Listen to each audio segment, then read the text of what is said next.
Hello everybody, my name is SpeZy, and welcome back to another video. Today's video is a little bit different. I'm actually not going to be using like in-game audio for this video. Instead, I've got some music in the background because when I was recording this run, I had my microphone on. So I'm just going to have music in the background, so there's no like overlap in the mic sound because it might sound a bit strange. So I've just whacked on like a Nintendo music playlist, or like a video game music playlist, I don't know. So, hopefully you guys like that. I'm not really too sure. It might be like a bit faint in the background, but hopefully it's nice to listen to. But yeah, today is very special because, well, I got on ranked for a little bit last night for a short session, and I queued into Rekrap. And we're going to be watching the run now, and I've also added Rekrap's POV onto the right side of the screen. So hopefully that's interesting. I could do this with if I have an opponent who was live, I could do this. So this is the first time we like editing it in this way, but if that's something that is like useful to see, then let me know, I guess. But yeah. I guess this is similar to the video I did like a few months ago where I played Fulham. I've improved a lot since then, obviously, but Rekrap's a lot better of a player than Fulham, so like I guess like the skill gap is similar in that way because I'm not as good as Rekrap, but like I'm at that point where I can queue him, so you know, I guess there's always a chance of me winning, and I won't spoil. I don't know what this video is going to be titled, so I guess I'll find out when I decide to title and thumbnail it or whatever. But yeah, but Rekrap's definitely the better player, so this is going to be a very difficult match. We have a village overworld, but I think I played this overworld to the best of my like ability. Rekrap doesn't craft shears; he instead crafts iron axe, so he will save time in the overworld. But I will make up time if like the nav in the Nether at all requires any blocks. I will make up time in there. So I think my players, it's better for me personally. I think Shears and Iron Shovel is better than Iron Axe. That is my hot take of the day. But yeah, I don't know. I always say this because I don't actually do these. I just don't upload that much. So like I'm always like, oh, I haven't done this in a while. But like, that's just because I don't post enough. But yeah, hopefully I can post more. We'll see. Again, it just my motivation fluctuates at all times, so it just depends on what I'm doing. But maybe I had an idea for a different because obviously this video is more centered around the speedrun itself, but I've had ideas of things I can talk about. So I do have ideas things I can do. So hopefully maybe I'll try uploads again in the next week. I'm not too sure. I'll figure out. But yeah, we're coming up on to Treasure Bastion here. Rekrap is just like cleanly ahead, but this is expected. The way I'm like planning on in this match, the way at this point I'm planning on making up time is just him making a big mistake. So if I just play consistently, play how I normally play, then I'll be fine. But that piglin gives me a heart attack. But I managed to like compose myself and be like, okay, I can take my time here. This is fine. It's unlikely the match comes down to like 5 seconds. Although you'll see later on that this match ends up being very, very close. As much as I probably wouldn't want to admit it, but you know, it's a very close match. I guess we'll find out later. And just gonna do the treasure route. Actually, today, because I was thinking today, because obviously there's a reason that like Rekrap's better than me, right? Some of it's mechanical, you know, like he's a faster crafter than me, for example. But like a lot of it comes down to things I don't know, and today I've actually learned the item elevator route in Treasure, where you actually skip some gold blocks to do them later, and then make an item elevator, so which is quite interesting. I actually just learned that a couple hours ago. So, because my thing is like because I asked the question a lot of like, oh, where can I improve? If I have an answer to that question, even if I don't know if that's like the main cause, I should just do it anyway. I should just get out of the way, and I should just learn it, because that like I want to stop having those like big excuses. So another one I want to do very soon, maybe even today. Obviously I need to get this video out, but I might learn triple to gap in stables, because that's like a massive like route. Like that's just what like every top player does now. No one is actually doing like gap. Everyone does triple to gap. So I think learning that would be really important. So that's something I want to do soon. But yeah. Besides, I think I've yapped for long enough during the Bastion, because I think, and let's be honest, a lot of us don't enjoy watching Bastion routes because they are the same. And now we're leaving at pretty similar times, but look at Rekrap's screen. Uh-oh, and he resets the world. In my opinion, resetting the world is the wrong play there. You can actually go back and get your stuff there. All of it looked fine, but he resets the entire world. And that comes from his decision to not come back the way he came. I like to go the proven route, so I went around the terrain where I came from before. Because the nav, it wasn't that slow. But I ended up now, I actually don't have any pearls. I think I have 15 on me right now. So I throw a pearl again, and how does this happen? Through the block! Oh my gosh, I was freaking out. I'm like, dude, what is happening? But I end up seeing a spawn over there, so I just alley-oop, chuck a pearl over there, and I'm like, maybe that went somewhere, and it lands on the side, and I'm like, perfect. And you can see, at the time, I thought it was incredibly close, and I was actually really annoyed. Because I thought Rekrap just entered the fortress in the chat, because in the chat, he just got the advancement Stone Age. But because I wasn't, like, reading too intensely, I saw he got the achievement at the same time I got one, so I assumed we both got a terrible fortress. But little I know, I check in the next, like, 30 seconds, and I'm like, oh my god, he's still in the Bastion. I thought I saw him get the advancement. But no, he was just getting stone, and because last time he didn't get a stone shovel, he only made a wooden one, so that's, pretty funny, to say the least. But yeah, we're just doing our blaze bed here. And as soon as I realize, that he's behind, I play the rest of the seed incredibly safe. I made, like, a mini comparison for myself, like, when I was originally, like, thinking about, like, because I like, after this game, I was like, I should make a video on this, because, like, I think it'll be interesting, and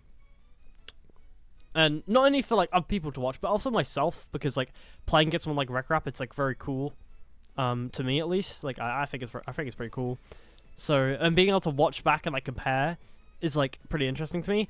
But what I realized is I just play, beyond this point, to be honest, I play the seed incredibly safe, where I just lose so much time. But that's because I know I'm so much ahead.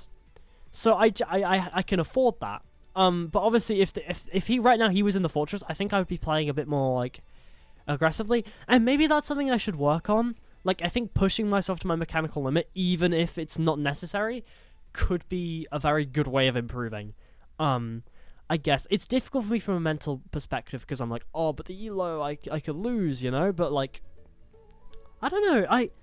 Let me know in the comments if there's any other, like, top runners watching this, or anyone, like, I don't know, just, like, good ranked players watching this. Maybe let me know, like, how you approach these kind of, like from a mental perspective, because I definitely change my playstyle depending on where my opponent is, and I tried out not using any GUI for a while, actually, and it actually worked really well. But the issue is the lack of information really, like, it made it hard for me to focus. Like, oh my god, when I was in a game with no GUI, for 10 seconds, I, like, forgot I was in a ranked game. Like, this is so stupid. I literally thought I was in, like, the Bastion practice map, because there's no GUI, obviously, so, like, I'm, like, in my head, I'm, like, waiting for a queue, and I'm, like, I literally forgot I was in a ranked game, which is good from a perspective of, like, not getting nervous. But it's really bad because I lost 10 seconds because I, like, threw out my iron pickaxe thinking that's how I end the run. I'm like, wait, what? Oh, man, I'm actually in a game. Oh, my God. What am I doing? Like, that, it's so, like, oh. And that's probably just a me thing because I'm, like, I have such a bad, I have, like, a goldfish memory. But, like, I don't know. It's just... I don't know, maybe that could still be a good solution if I could have some way of reminding myself it's, like to stay focused, because I think focus is, like, a difficult thing in that scenario specifically for me. But I don't know, I guess leave your thoughts in the comments. There are some runners who do no GUI and it works out for them, so I'm sure I can, like, mimic that. But, yeah, now we're in the stronghold, and we're just, we are just hitting the nav. What can I say? And this nav ends up being really easy. It's right here. The spike was clean this way. I just followed the spike, and I'm in the end. At 9:41, a very good end enter with a very good perch. Obviously, it could be sub 11, but realistically, it's gonna average out to be about a sub 12 on average, maybe a mid 12, with a good half bow perch. Sub 12 is pretty, like, not unrealistic. So yeah. I didn't do any crafting before the end, so I'm doing all my crafting now because I was never attempting 0 when it says Rekrap 2 entered the Bastion. I'm never going for 0 with 5 explosives. Like, that, like, I don't know, man. It just doesn't seem right to me with the information I have. But I realize I only have 5 arrows, which is a bit scary. So I end up actually only shooting 2 crystals, which is definitely a mistake. I should probably use all of my arrows, just to force that better perch. Because in hindsight, you're going to see this game get a bit interesting. So I would say I'm going to be waiting for a perch for a bit. So I guess we could focus in on Rekrap's POV for a bit. But yeah, I'm trying to figure out. I guess I haven't watched his perspective too intensely. He kind of approaches the fortress from a different way. Obviously, he comes from the direction he tried out the first time it died to. Again, which again I just disagree with fundamentally, because I think going the proven route is just better. I don't know. That's just my opinion though. I suppose again there are like objective answers to this thing. It's like depending on what information you have, it could be better. But yeah. In my eyes, it's better to go with my route. I think overall, our decision making, I actually prefer a lot of the decisions I made than he made, which isn't always the case. A lot of time I'm like, oh, that makes sense, but no. Anyway, I get the perch, but I have no audio on. But I look at 2 Endermen when I throw my Enderpearl. Oh my gosh! And now all of a sudden, this game is far more unclear because I need to wait for another perch. That could be another 3 minutes.